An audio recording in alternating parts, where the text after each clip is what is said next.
Sir JP గారు, JD గారు ఇద్దరు కలిసి పనిచేసిన అంటే ప్రభుత్వంలో ఆ సందర్భాలు ఏమైనా ఉన్నాయా సార్?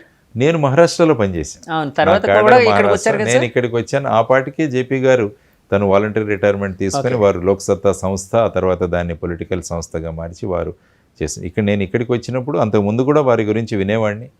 నేను వచ్చినప్పుడు 2006 సంవత్సరంలో నేను వచ్చాను ఈ రాష్ట్రానికి 7 సంవత్సరాలు పనిచేయడానికి. ఆ సమయంలో వారిని చూసేవాడిని, వారిని అభిమానించేవాడిని, వారి ప్రయత్నాలను మెచ్చుకుంటూ ఉండేవాడిని. ప్రత్యక్షంగా కూడా వారిని కలిసేవాడిని, కలిసి మాట్లాడేవాడిని. కాబట్టి ఆ స్ఫూర్తిని నేను పొందుతున్నాను, ప్రస్తుతం కూడా పొందుతుంటాను డెఫినెట్గా.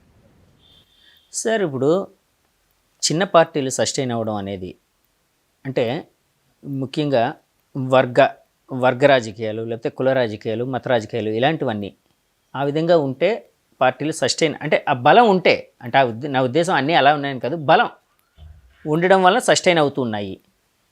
కానీ ఒక నేషనల్ పార్టీలు అంటే వాటికంటూ ఒక రకమైన గ్రౌండ్ ఇది ఉంటుంది, వాళ్ళ క్యాడర్ ఉంటుంది కాబట్టి. కానీ మీరు ఒక చిన్న పార్టీని పెట్టి, జై భారత్ అనే పార్టీని పెట్టి నేషనల్ పార్టీ అని పెట్టారు పక్కన. అంటే నేషనల్ లెవెల్లో ఈ పార్టీని తీసుకుని వెళ్ళాలనే ఆలోచన ఏమైనా ఉందా సార్ మీకు? ఏ పార్టీ అయినా నేషనల్ పార్టీగా మారాలని ప్రతి ఒక్కరికి ఉంటుంది. ఓకే. అంటే నేషనల్ పార్టీగా మారాలంటే మనకు ఇన్ని ఓట్లు రావాలి, ఇన్ని స్టేట్స్లో రావాలి, ఇంత శాతం ఓట్లు రావాలి అని ఉంటుంది. సో ఏ పార్టీ పెట్టినా కూడా వారి ఆశాభావం ఎలా ఉంటుందంటే ఇది విస్తృతం అవ్వాలి, అనేక ప్రాంతాలకు వెళ్ళగలగాలి. ఎందుకంటే వెళ్ళాల్సింది పార్టీ అంటే పార్టీ ఆలోచనలు వెళ్ళగలగాలి. సో ఆ విధమైన భావనలో ఉంటారు. సో ఆ విధంగానే జై భారత్ నేషనల్ పార్టీ అన్నది కూడా ప్రస్తుతం it is a registered unrecognised party అంటారు. రిజిస్టర్డ్ అన్రికగ్నైజ్డ్ పార్టీ ఇలా చాలా ఉన్నాయి. ఆల్మోస్ట్ స్టేట్ మీరు అన్నట్టు 2500 పార్టీలు ఉన్నాయి ఇలాంటి చిన్న చిన్న పార్టీ. కానీ భారతీయ జనతా పార్టీ తీసుకున్నా కూడా 2 స్థానాలతో మొదలైంది. అది ఈరోజు ఆ స్థానంలో ఉంది. 306, 306, తర్వాత 323 ఆ స్థాయికి వెళ్ళగలిగారు. సో సస్టైన్డ్గా వెళ్ళగలగాలి, ప్రజల్లో మన భావాలను తీసుకువెళ్ళగలగాలి, ఓపిక ఉండాలి, ఓపికతో ముందుకు వెళ్ళాలి. సో ఇవన్నీ కూడా మనం వారి ప్రయాణం నుంచి నేర్చుకున్న అంశాలు. ఇవన్నీ చదివి స్టడీ చేసిన తర్వాతనే ఆ మార్గం ఎన్నుకోవడం జరిగింది. సార్ మీరు ఇందాక ఆప్ కోసం చెప్పారు, ఆప్ పార్టీ కోసం, కేజ్రీవాల్ గారి పార్టీ కోసం. కానీ ఇప్పుడు ఆప్ పార్టీలో ఎంతోమంది అంటే కొన్ని స్కామ్లు జరిగాయని వాళ్ళ మీద రకరకాల సిబిఐ కేసులు, ఈడీ కేసులు ఇలాంటివి రకరకాల పరిస్థితులు వచ్చాయి. సో మీరు ఏదైతే ఒక పార్టీని అంటే ఒక నమూనాగా తీసుకుంటున్నారో అంటే ఇది ఒక పొలిటికల్ జర్నీలో మీరు అన్నట్టు ఒక బ్యూరోక్రాట్ వచ్చి పార్టీని పెట్టి ముందుకు తీసుకెళ్లే సందర్భంలో మీరు మాట్లాడారు. ఓకే. సో ఆ సందర్భంలో మీరు జయప్రకాష్ నారాయణ గారి పార్టీ ఒకటే మాట్లాడారు, నేను ఆ సందర్భంలో ఆప్ గురించి మాట్లాడాను. తప్పు ఎవరైనా చేస్తే మటుకు ఇట్ ఈస్ వాళ్ళని ఖచ్చితంగా ఒక చర్యలు తీసుకోవాలి. మరి ఎందుకు సంస్థలు ఉండడం? ఏదైనా స్కాములు జరిగినప్పుడు కానీ, ఏవైనా కేసులు జరిగినప్పుడు కానీ ఆ సంస్థలు ఇన్వెస్టిగేట్ చేసి కోర్టుల దగ్గరికి తీసుకువెళ్ళాలి. ఓకే. కోర్టులు రేపు వాటిలో ఉన్న సత్యాసత్యాలను పరిశీలించి ముందుకు తీసుకువెళ్ళాలి. ఇది ఒక ప్రాసెస్. జస్ట్ నేను ఆ పార్టీ ప్రయాణం గురించి మాట్లాడేది కానీ ఆ పార్టీలో జరుగుతున్న ఈ విధి విధానాలు ఏవైతే ఉన్నాయో వాటి గురించి చర్యలు కొనసాగుతూనే ఉన్నాయి.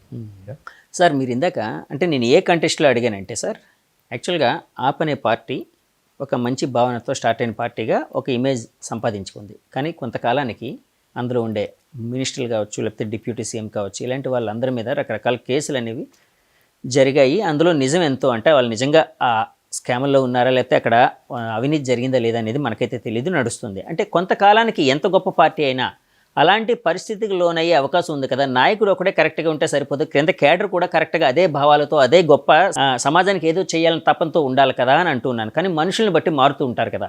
సో అది ఎలా సస్టైన్ చేయగలరని అనుకుంటున్నారు మీరు? ఎలా ఉంటుందంటే నిందితులు, నేరస్తులు అని 2 కేటగిరీస్.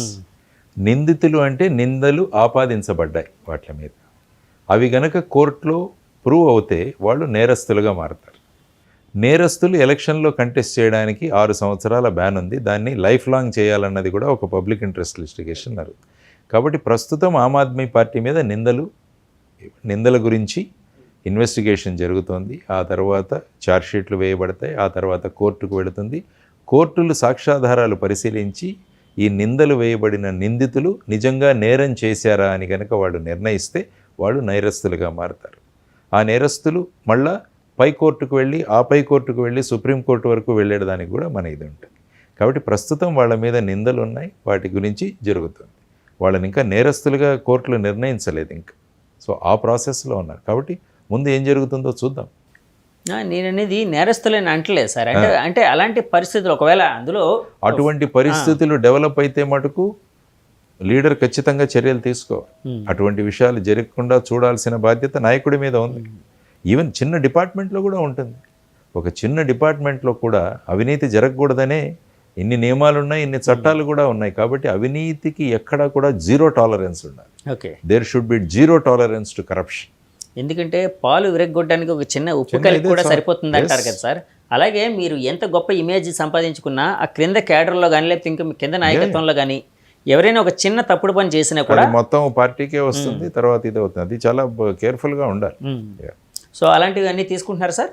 జాగ్రత్తలు తీసుకుంటున్నారా? డెఫినెట్గా మా నియమాలు ఇవి పారదర్శకం. మా దాంట్లో main thing is transparency. Okay, transparency ఉండడం వల్ల బ్రహ్మాండంగా ముందుకు వెళ్తాం. ఓకే సార్, ఇందాకటి నుంచి మీరు ఒక మాట మాట్లాడుతున్నారు. అంటే ప్రజల చేత పాలన సంథింగ్ ఏదో అంటున్నారు. మీ ప్రజాపాలన అంటే ప్రజలే పాలకులుగా మార్చడం అనేది. ఎస్, అంటే ప్రజల్ని పాలకులుగా మార్చడం అనేది అంటే ఆ సెంటెన్స్ కానీ అది కానీ చాలా అద్భుతంగా ఉంది సార్. అంటే చాలాసార్లు మనం సినిమాల్లో చూస్తూ ఉంటాం. అది ఫార్చునేట్గా దురదృష్టవశాత్తు సినిమాలకే పరిమితమైంది. దాన్ని యాక్చువల్గా నిజ జీవితంలో తీసుకురావాల్సిన బాధ్యత అన్ని పొలిటికల్ పార్టీల మీద ఉంది. ఇప్పుడు మేము అంటున్న 100 కోట్ల నియోజకవర్గ ఫండ్ కూడా ఎమ్మెల్యే చేతిలో ఉండదు. ఓకే, ప్రజా కమిటీ చేతిలో ఉంటుంది. వాళ్ళు నిర్ణయిస్తారు నియోజకవర్గానికి ఏం కావాలో అన్నది. వాళ్ళే టెండర్లు పిలుస్తారు, వాళ్ళే పని జరిగేటట్టు చూస్తారు, వాళ్ళే బిల్లులు పే చేస్తారు. ఇది ప్రభుత్వం వెనకాల ఉంటుంది అంతే. ఓకే, ప్రజలే ప్రతి విషయంలో నిర్ణయం తీసుకుంటారు. ఆ పారదర్శక తీసుకురావాలన్నది అంటే ఎలా సాధ్యం అవుతుంది సార్? ఎందుకంటే ఇప్పుడు ప్రజలు అందరి దగ్గరికి ప్రభుత్వం వెళ్ళి వాళ్ళ ఆలోచనల్ని పంచుకునే అవకాశం ఉండకపోవచ్చు. ఈ విధంగా ప్రజా కమిటీలు ఏర్పాటు చేద్దాం అనుకున్నా మీరు ఎంతమంది వాలంటీర్స్గా వద్దాం అనుకున్నా, ఓకే, వాళ్ళ పేర్లని వాళ్ళ క్వాలిఫికేషన్స్ని ఇవన్నీ చూసి, ఫర్ ఎగ్జాంపుల్ ఒక ఇంజనీరింగ్ వర్క్ చేయాలి. సో ఈ వాలంటీర్స్లో ఇంజనీరింగ్ అనుభవం ఉన్న వాళ్ళు ఎంతమంది, వాళ్ళతో పాటు ఒకరిద్దరు ఎక్స్పర్ట్స్ని కూడా వాళ్ళకి జోడిస్తాం. సో ఆ కమిటీ ఆ పని చూసుకుంటాం. వేరే ఇంకొక వ్యవసాయ సంబంధిత ఒక పని వాళ్ళు చేద్దాం అనుకున్నారు, దానికి వ్యవసాయ రంగంలో అనుభవం ఉన్న వాళ్ళ కమిటీ ఉంటుంది, వాళ్ళు దాన్ని ఎగ్జిక్యూట్ చేస్తారు.